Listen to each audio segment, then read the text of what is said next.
बिस्मिल्लाहिर्रहमानिर्रहीम। अस्सलाम वालेकुम दोस्तों, मैं वैसी केयर सेंटर की तरफों तमाम दोस्तों खुश आमदीद आना। मैं शुगर के हवाले नाल कोई चंद गल्लां करांगा कि ये शुगर का असी इलाज करने हैं अवैसी केयर सेंटर। सिर्फ पाकिस्तान दे विच ब्लड और शुगर का इलाज सिर्फ अवैसी केयर सेंटर ही कर सकता है। मुस्तकिल इलाज सिर्फ अवैसी केयर सेंटर कर सकता है और कोई ऐसा सेंटर या कोई ऐसा हकीम, अताई हकीम, प्रोफैसर या कोई किसी किस्म का ये जिहड़े गड्डियां दे विच फक्कियां बेचण वाले दा हिसाब किताब है। दावे बड़े करते हैं लोग, पता नहीं हाँ जी, कितनी शर्तां दसदे ने, दावे करन वालियां दा, गारंटियां देवन वालियां दा, ये सब झूठ ने। सिर्फ अवैसी केयर सेंटर ही थोड़ा इलाज कर सकता है और वो मुस्तकिल इलाज ही है। एक बाज़ इन्फेक्शन की वजह तो भी लोगों हो जाता है। बहुत सी हिस्ट्रियां साढ़े सामने आई हैं कि किसी का एक्सीडेंट होया, उन्हें उहदे अद्वियात इस्तेमाल की और उन्हें शुगर हो गया, 25 साल की उम्र शुगर हो गया। और कुछ ऐसे होंगे कि प्रैगनेंसी के दौरान, रसगी के दौरान उसले जिहड़ा है अद्वियात खा दियाँ, ब्लड प्रेशर हाई हो गया और उस वक्त भी शुगर हो सकती है। हिस्ट्री है, मेरे को कई ऐसे मरीज़ आए हैं। इंदियां भी कई वजूहत हैं, जिस तरह हाई ब्लड प्रेशर दियाँ वजूहत हैं, उस तरह ही इंदियां शुगर दियाँ भी कई वजूहत हैं। जिस तरह कि अल्कोहल का इस्तेमाल करना, बुरी आदतां, कसरत जमा और पेट दियाँ अमराज जैसे कि कब्ज़ वगैरह और इस तरह का निज़ाम, उनदे विच भी शुगर का होना लाजमी हो जाता है।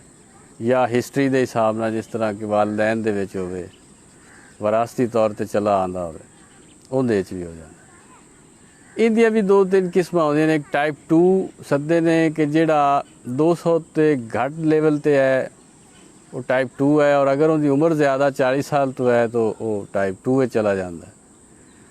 और टाइप 1 वाला 200 तो घट उम्र 40 साल तो घट होवे तो उसका टाइप 1 होंदा है। असी दोवां तरह का ही इलाज करने और मुस्तकिल इलाज है। कोई डॉक्टर भी इस तरह का इलाज नहीं कर सकता, अगर करता है तो वक्ती तौर पर फाका होगा। मुस्तकिल इलाज नहीं है और गरीब बंदा इनका इलाज अफोर्ड नहीं कर सकता, बल्कि कोई भी मर्ज़ है तो गरीब बंदा उनका इलाज अफोर्ड नहीं कर सकता। इनकी मुनासिब जी कीमत भी है, गरीब गुरबा अफोर्ड कर सकते हैं। और ये असी एक वैलफेयर ट्रस्ट है, निज़ाम चलाया है कि लोगों की, गरीब गुरबा की ये असी मदद कर सकीए किसी भी हीले वसीले दे नाल। ये 3 खुराकां खाण पहले तुसी जिसले साडा कोर्स मंगवाते ने उसले अपना टेस्ट शुगर का करवा लो। उस तो बाद जिसे 3 खुराकां तुसी साड़ियां खावोगे, उस तो बाद भी तुसां अपना टेस्ट करवाना है शुगर का। फ़र्क तो नज़र आ जासी इंशाअल्लाह ताला। 21 दिनों के विच लब लबा जिस कंडीशन भी होवेगा।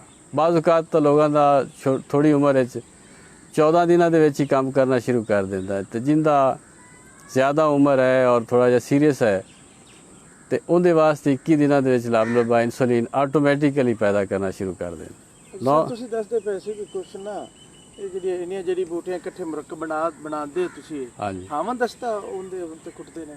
ਹਾਂਜੀ, ਇਹ ਅਸੀਂ ਹੱਥ ਨਾਲ ਹੀ ਸਾਰਾ ਕਰਨੇ ਆ ਜੀ, ਕਿਸੇ ਮਸ਼ੀਨ ਦੇ ਵਿੱਚ ਨਹੀਂ ਅਸੀਂ ਜਾਂ ਤੇ ਪਿਸਵਾਉਂਦੇ, ਕਿਉਂਕਿ ਮਸ਼ੀਨਾਂ ਤੋਂ ਲੋਕ ਤਾਂ ਬੜੇ ਪਿਸਵਾ ਲੈਂਦੇ ਜੀ। ਉਹ ਇਸ ਤਰ੍ਹਾਂ ਹੈ ਕਿ ਅਗਰ ਅਸੀਂ ਮਸ਼ੀਨ ਦੇ ਵਿੱਚ ਪਿਸਵਾਉਂਦੇ ਆ ਨਾ ਤੇ ਜਿਹੜੀ ਜੜੀ ਬੂਟੀਆਂ ਦੇ ਅੰਦਰ ਉਹਨਾਂ ਦੀ ਅਫਾਦੀਅਤ ਹੈ ਉਹ ਖਤਮ ਹੋ ਜਾਂਦੀ। ਜਿਸ ਤਰ੍ਹਾਂ ਉਹ ਗਰਮ ਹੁੰਦਾ ਹੈ और वो निज़ाम चलाते हैं, बड़ा बरीक करते हैं, उनके अंदर जेडे ऑयल या उनके विटामिन हैं या मिनरल हैं या वो सब हीट के नाल वो जल जाते हैं। इस वजह तो उन्होंने अफादियत नहीं काम करती। ये असी हथ से ही रगड़ाई कराने हैं, हथा से ही वो कुटाने हैं हावनदस्ता दे विच। और इंशाअल्लाह ताला नैक्सट वीडियो दे विच तुहानूं असी लाइव दिखावांगे कि असी वो किस तरह इन्होंने बनाने हैं। हाँ जी, तो अल्लाह ताला ने शफा रखी है। अल्लाह ताला फरमांदा है कुरान दे विच कि ऐसी मैं मर्ज़ कोई भी पैदा नहीं की कि जिंदा इलाज नहीं है। डॉक्टर हज़रात आखदे ने भी इहदा इलाज नहीं है, लेकिन अल्लाह के फजल नाल इहदा इलाज है। कोई भी शुगर का मरीज़ इस तो मायूस ना होवे, और जिहड़ा मायूस है वो साडे नाल राबता करे अवैसी केयर सेंटर दे नाल। अल्लाह के फजल दे नाल 21 दिनां 22 दिनां दे विच सेहतयाब हो जासी। 9 दिन वैसे असी कोर्स और करवाने हैं, 30 दिन पूरा करने हैं, और ताकि वो बाद अगर बद परहेज़ी भी करे तो उन्हें मसला ना बने।